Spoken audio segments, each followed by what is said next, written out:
My name is Alyssa Carter. I'm 28 years old, and this is how I took revenge on the person who destroyed my life and made the world think I was crazy. They say the courtroom is where truth comes to light. That's a lie. Truth isn't welcome in rooms like that, not when it's buried beneath charm, privilege, and carefully crafted deceit. I sat there in a stiff grey suit borrowed from a friend, wrists aching from the memory of handcuffs, staring across the room at the man who turned my life into a horror story. He looked at me like he always had, smiling, unbothered, like he still had control. I was a respected ER nurse at Harborview Medical Center in Seattle. I thrived on chaos, loved the pressure, the adrenaline, the knowledge that I could make the difference between life and death. I didn't need validation. I had skill. I had purpose. Then, one by one, things started to go wrong. Patient reports under my login were altered. Medications I had logged were missing. A trauma patient nearly died when someone changed the dosage instructions on their chart. I was suspended, investigated, then arrested. People whispered behind closed doors. Drug addict, burnout, mental breakdown. When I tried to explain, it only made things worse. The more I insisted I wasn't responsible, the more I sounded like someone losing her grip. Because who else could have done it, right? He made sure of that. His name is Dr. Nathan Hale, an attending physician. Brilliant, beloved by staff, charismatic, and for a while, mine. He'd come into my life like he was made for it. The late night coffee runs, the shoulder to lean on after hard shifts, the shared exhaustion and dark humor that only people who work in emergency rooms truly understand. He was also the one who convinced me to trust him with my login. Just to check vitals quickly, he'd said. No big deal. It was. The truth? He planned it all. Every falsified report, every missing med, every whisper that chipped away at my credibility. And I let him in. Everyone thought I lost my mind, but the truth is, he planned everything, and I let him in. But I didn't break. I waited. I watched. I rebuilt in silence. Now I'm ready. And this time he won't see me coming. I was never the kind of woman who trusted easily, but he broke through that. I didn't grow up with fairy tales. My mom worked 2 jobs just to keep the lights on and still found time to pack my lunch and brush my hair before school.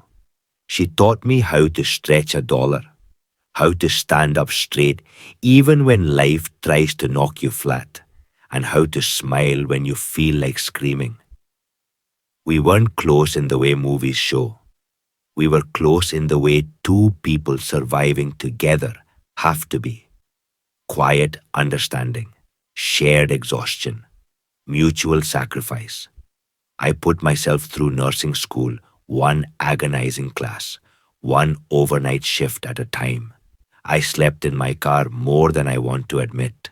I stitched together scholarships, tips from waitressing, and pure grit. By 26, I was finally stable.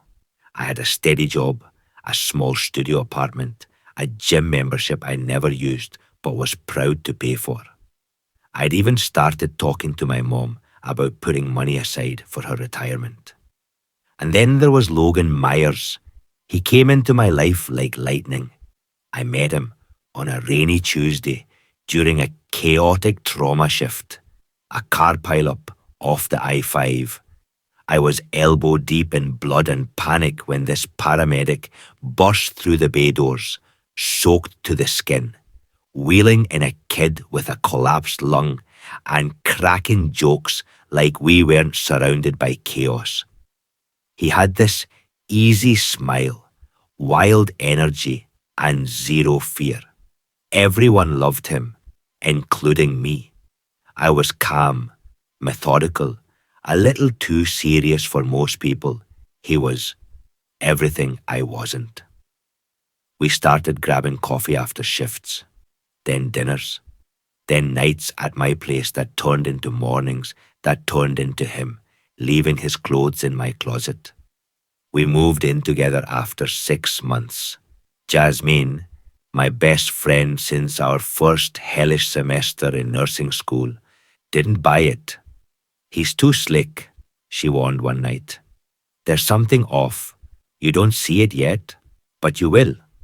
I laughed, told her she was being protective, paranoid, maybe even jealous. God, I should have listened. But love makes you rewrite the truth. At first, it was little things. Logan forgetting his wallet and needing me to cover dinner. A parking ticket here. Then his car broke down and he needed mine. Then his job accidentally delayed his paycheck and he asked me to co-sign for a used Jeep he couldn't work without. Every time he had a reason and I had a soft heart. That's love, right? I told myself. You trust each other, you help. I ignored the way he used my hospital login to fix something real quick. The way he'd brush it off when I asked if he should really be touching charts. I told myself he was just helping. He cared. He wanted to be useful. He said all the right things. When I got promoted to charge nurse, he brought home champagne and takeout. When I lost a patient, he held me through the night. He remembered how I took my coffee. He made me feel like I mattered, but there were cracks. Nights he didn't come home until hours after his shift ended. Bills he said he paid that turned up late. A girl's hoodie in the back seat of his car that belonged to his sister. Still, I stayed. Because by then, he wasn't just a boyfriend. He was my person. And if I admitted something was wrong, I'd have to admit that I had let it in. That I had made a mistake. I was a nurse. I fixed things. I didn't walk away from them. But I should have. The spiral started slowly. An incident here. A warning there. Then came the audit. Then the missing meds. Then the patients who were put in danger. Under my name. At first, I thought it was just a mistake. A system glitch. But when my login showed up on tampered records, and the hospital launched an internal review, Logan's reaction was cold, detached. He said things like, "They'll figure it out. Just stay calm." He didn't ask if I was okay. He didn't fight for me. He just stood back and let the water rise over my head. And when the hospital fired me and the police came with a warrant, he was gone. No note, no explanation, just gone. Jasmine was the one who picked me up from jail. She didn't say I told you so. She didn't have to. She just sat next to me in silence while I stared at the wall of my ruined life, realizing I'd handed a predator the keys to everything I built. And that's when something in me snapped. This wasn't just betrayal. This was war. I remember shaking as the supervisor asked me why I signed off on a drug I never touched. It was supposed to be a normal shift. 12 hours in the ER, already stretched thin by a flu outbreak and a short-staffed trauma team. I remember the patient, a middle-aged man, chest pain, stable vitals, clean history. He shouldn't have died, but he did. Just over an hour after being admitted, he flatlined. We couldn't bring him back. Code blue, full resuscitation. Nothing worked. The autopsy later said it was a medication overdose. I stared at the chart as if it belonged to someone else. The drug that killed him, midazolam, had been administered under my name, at my timestamp, using my login credentials. I never touched that drug, never signed it out, never gave it. But the computer said otherwise. My supervisor called me into her office, face unreadable. "Alyssa," she said, "why would you approve a sedative when he was only here for cardiac monitoring?" I blinked at her, completely numb. I didn't. She turned the screen toward me, the record highlighted like a digital scarlet letter. Then who did? That's when the ground began to shift. Within 3 days, there were 2 more incidents. An incorrect dosage logged under my name in a pediatric case. A morphine miscalculation in a trauma patient that nearly caused respiratory failure. Each time, the paper trail pointed directly to me. Each time, I swore I had nothing to do with it. Each time, I sounded more and more like someone spiraling. The hospital launched an internal investigation. HR called me in. Security flagged my credentials. I could feel the atmosphere around me change. Conversation stopped when I walked by. Nurses I trained with avoided eye contact. Jasmine was quiet. Too quiet. Even she didn't know what to say anymore. Only Logan seemed to stay in my corner at first. I believe you, he said one night, arms wrapped around me while I cried into the collar of his hoodie. Something's off. We'll figure it out. But his eyes said something else. And then he started coming home late. Then, not at all.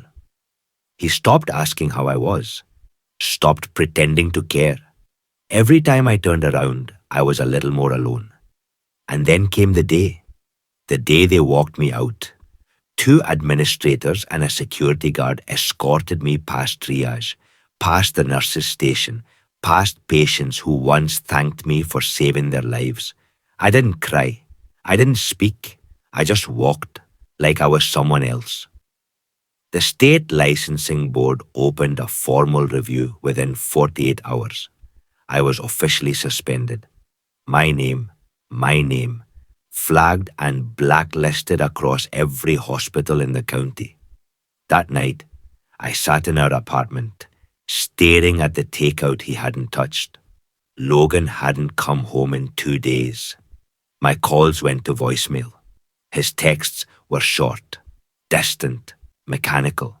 And then Jasmine, bless her heart, sent me the proof. A photo, Logan in scrubs at a bar, lips pressed against the neck of a nurse named Caroline. She worked nights in med-surg. She was also one of the staff nurses being interviewed for the investigation. He hadn't just left me. He was sleeping with someone tied to the case. I couldn't breathe. I wasn't angry. Not at first. I was shattered. Because it wasn't just that he ruined my career. It wasn't that he set me up and walked away clean. It was that he watched me drown and handed me the anchor. And still, even then, some part of me wanted it not to be true. Some tiny sliver hoped there was a mistake, that somehow this could still be fixed. But it couldn't. Logan had planned this.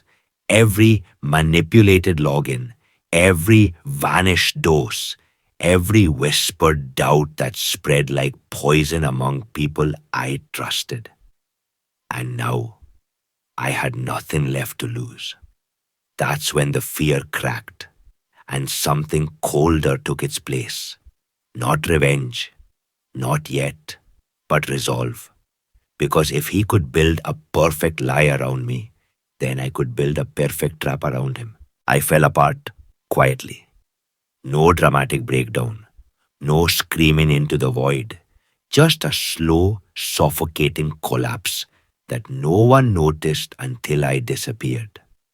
I packed 2 duffel bags, turned off my phone, and left Seattle in the middle of the night. My license was suspended. My face was smeared across Reddit threads and Whisper Network nurse groups. Killer nurse, unstable, drug addict in disguise. The worst part? None of it was said directly to me. No one wanted to hear my side, because people don't care about facts when they've already decided what kind of monster you are. I moved back in with my mother. The same tiny house I'd escaped at 19. She didn't ask questions when I showed up at the door. Just made me tea and hugged me like I hadn't been hollowed out. I slept a lot, or I didn't sleep at all. The hours bled together. Panic attacks hit out of nowhere. I'd wake up soaked in sweat, convinced someone was breaking in. Some nights, I'd sit on the edge of the bathtub and stare at a bottle of pills I wasn't supposed to have. I didn't want to die. I just didn't want to be. And then it got worse. Someone posted screenshots on Reddit. Old photos of me and Logan smiling at work events, clips from hospital records with my name attached. The comments were cruel. The DMs on my deactivated Instagram were even worse. And then I found out Logan filed a police report against me. Said I was unstable. Said I was obsessed with him. Claimed I'd threatened him and damaged his Jeep. I hadn't even seen him since he left. The lies were tightening around my throat and I couldn't breathe. I thought I'd hit rock bottom. But then, a spark, a memory. One night, sitting alone in my old childhood room, surrounded by boxes of my adult life stuffed into corners like it had never happened, I remembered something. The iPad. Logan had this old work tablet, cracked screen, paint-stained cover, barely held a charge. He used to keep it around because it was still synced with his work email, and he never wiped it. I went into the storage closet, found the box I'd thrown his leftover junk into before leaving Seattle, buried under chargers and tools and expired protein bars. There it was. I charged it. It booted up slowly. No passcode. When the email app opened, I felt like I was holding my breath underwater. What I found changed everything. Emails. Dozens. Hundreds. He was part of a hospital fraud ring. They were stealing drugs from internal supply. Oxycodone, fentanyl, morphine, and covering it by forging admin logs under stolen credentials. Mine, others. Conversations with a mid-level hospital administrator confirmed their methods, drop-offs, and even payment schedules. There were messages with Caroline, the nurse he'd cheated with, discussing burn lists and how to isolate targets.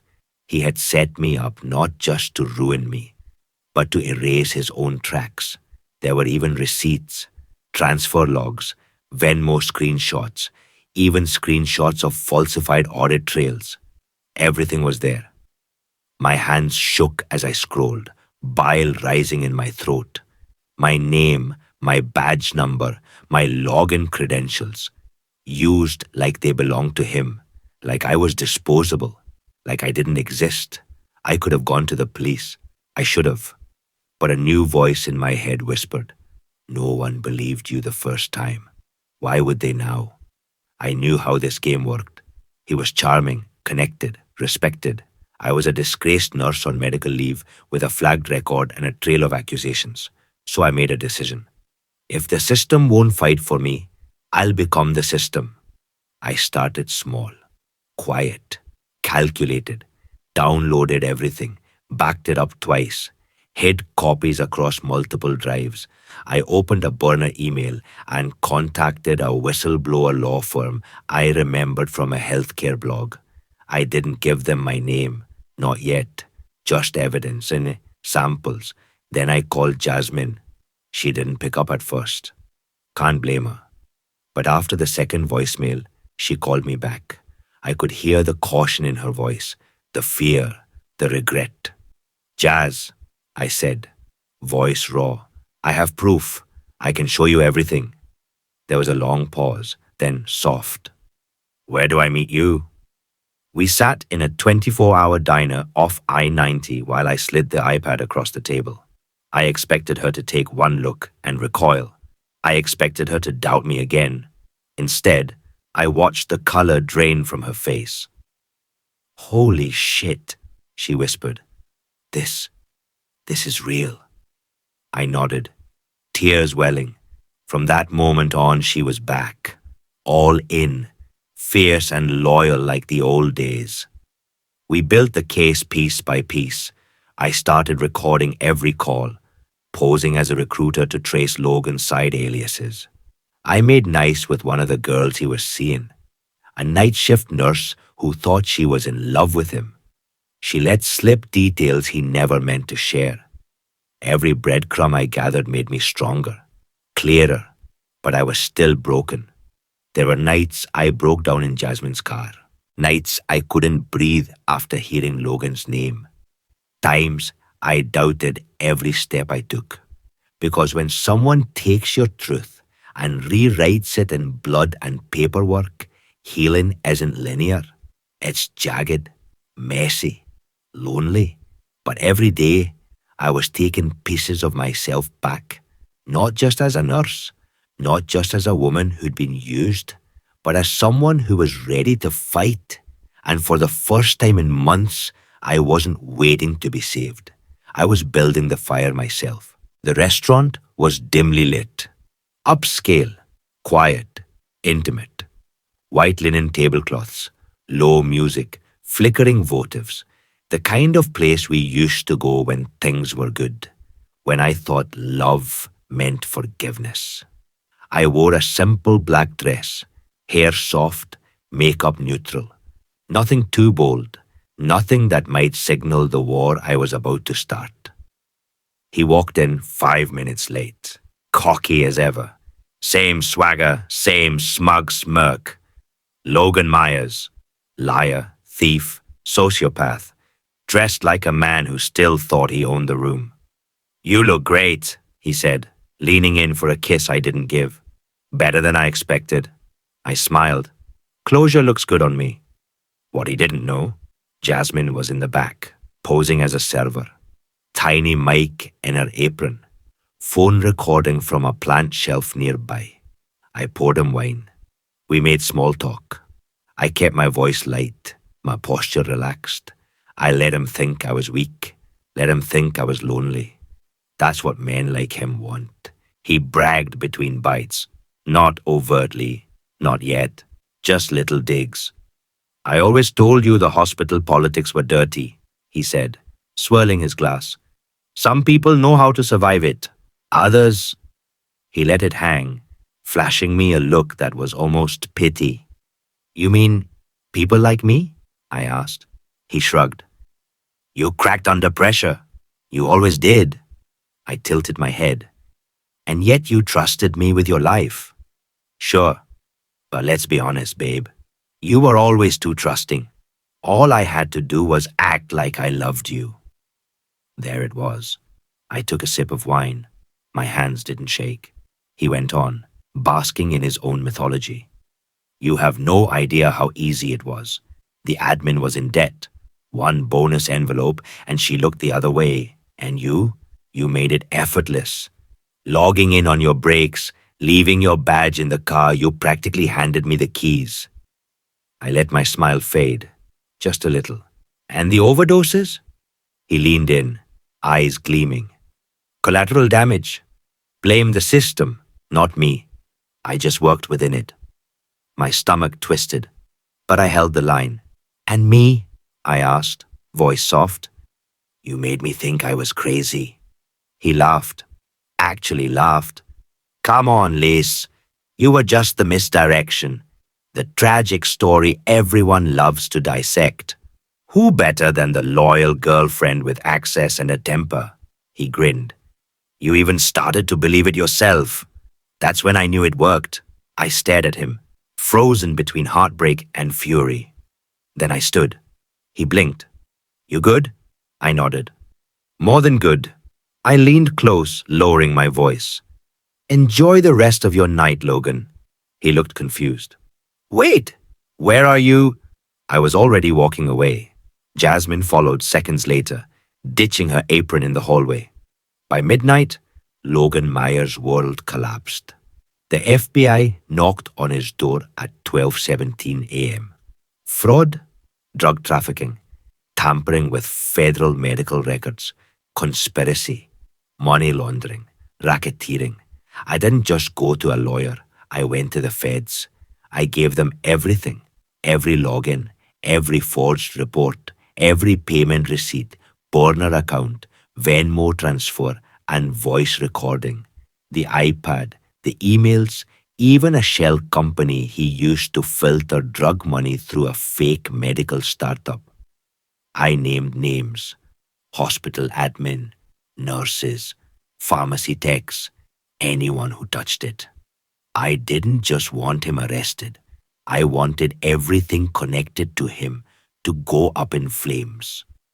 The case went wide within days: search warrants, subpoenas, emergency audits in multiple hospitals. His name hit every news outlet by the end of the week. No more hiding behind charm. No more fake apologies or gaslit sympathy. The media wanted a villain. This time, they had the right one. And me? I didn't celebrate. Not really. I didn't pop champagne or post anything online. I sat on the floor of my mother's living room, holding the mug Jasmine handed me, and cried harder than I had in months. Not from grief, not even from relief, but because I had survived. I'd been gutted and discarded, humiliated, labeled, broken, and I had clawed my way back, truth by truth, lie by lie. The world saw Alyssa Carter again, not the nurse, not the victim, not the accused, but the woman who burned the lie to the ground. The headlines came fast. Local paramedic arrested in widespread hospital fraud scheme. Fentanyl theft scandal sparks statewide healthcare audit. ER nurse cleared after bombshell evidence exposes conspiracy. Logan was led out in cuffs, the smugness gone. The man who once smiled through my public downfall, now buried beneath felony charges: drug trafficking, fraud, tampering with medical records, obstruction, conspiracy. 3 others were indicted, including the hospital administrator who'd buried the internal flags for cash. The state launched an ethics review board. Licensing regulations were rewritten. People were scared because they should have been. The system that protected him, it cracked. The board reinstated my license within 3 weeks of the arrest. Full clearance, official apology, some rushed statement from the hospital PR team about deep regret and the importance of integrity. Too little, too late. They offered me my job back. I didn't take it. I'd spent years inside those sterile white walls, given every piece of myself to a system that discarded me at the first sign of scandal. A system that failed to ask why before they decided who to blame. I wasn't going back. Instead, I started something new. It began with an idea scrawled in my old notebook. What if nurses had somewhere to go when no one believes them? Jasmine said yes before I even finished the pitch. We called it Shield Light, a non-profit legal and mental health support network for nurses facing wrongful accusations, harassment, and institutional abuse. We partnered with the Whistleblower law firm, brought in trauma counselors, built an anonymous hotline. In 6 months, we'd helped over 40 nurses. In a year, we had grant funding, a legal defense fund, and 2 chapters outside Washington state. Some nights, I still wake up thinking I'm back in that courtroom, hands shaking, stomach twisted, watching Logan smile as my world unraveled. But that version of me, she's gone. I wasn't the same girl he lied to. I was sharper now, less trusting, but I finally knew what I was worth. It took losing everything to learn that. I thought strength was silence. I thought love meant self-sacrifice. I thought doing the right thing was always enough. Now I know better. Strength is speaking, even when your voice shakes. Love isn't supposed to make you smaller. And sometimes doing the right thing means burning down the lie and building something truer from the ashes. I still miss the hospital floor sometimes. The adrenaline, the rhythm of it. The way saving someone's life could turn a hellish day into a victory. But that part of me didn't die. She just evolved. Now, Instead of stabilizing patients, I advocate for the people who keep them alive. Jasmine and I sit side by side in our tiny office, surrounded by case files, coffee cups, and hope. The kind of hope you have to claw for, the kind that matters because it wasn't handed to you. She jokes that we're like scrubs wearing vigilantes. I just call it justice.